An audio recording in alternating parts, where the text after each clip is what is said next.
বন্যা পরবর্তী পরিস্থিতি মোকাবেলায় নন গভর্নমেন্ট অর্গানাইজেশন বা এনজিওকে এগিয়ে আসার আহ্বান জানালেন প্রধান উপদেষ্টা প্রফেসর ডক্টর মোহাম্মদ ইউনূস। শনিবার বিকেলে প্রধান উপদেষ্টার সরকারি বাসভবন যমুনায় ৪৪টি এনজিওর কর্মকর্তাদের সঙ্গে বৈঠকে তিনি বন্যার পানি নেমে যাওয়ার পর স্বাস্থ্য, খাদ্য এবং যোগাযোগের ঝুঁকি মোকাবেলায় সব পক্ষ মিলে সমন্বিতভাবে কাজ করার রূপরেখা নিয়ে আলোচনা করেন। বিস্তারিত জানাচ্ছেন মোহাম্মদ শামীম।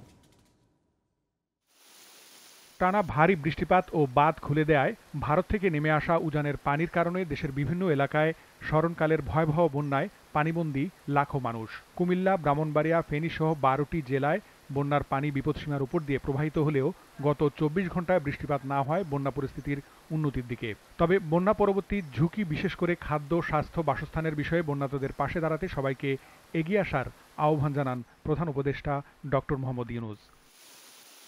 শনিবার দেশের ৪৪টি এনজিও কর্মকর্তাদের সঙ্গে বৈঠক করেন তিনি।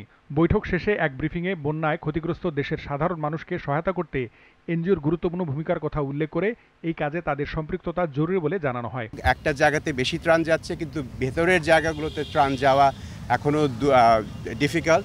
তো সেজন্য আমরা কয়েকটা আইডিয়া নিয়ে আলাপ করেছি। একটা হচ্ছে যে এগুলোকে জোনিং ভিত্তিতে ভাগ করে দেওয়া যায় কিনা, এখানকার ফান্ড মোবিলাইজেশন কিভাবে করা যায়। আপনারা জানেন যে এখানে রিলিফ এবং রিহ্যাবিলিটেশনের জন্য একটা ব্যাপক অর্থায়নের প্রয়োজন হবে, এবং তিনি দাতা সংস্থাগুলোকেও ডাকবেন এবং তাদের সাথেও কথা বলবেন। এনজিও সেক্টর এবং এমএফআই সেক্টর এবং অলসো সরকারি সেক্টর একইভাবে যাই, এবং সেই জায়গাতে একটা কাজের ক্ষেত্রে আমরা একটা জয়েন্ট রেসপন্স প্ল্যানের কথা বলছি।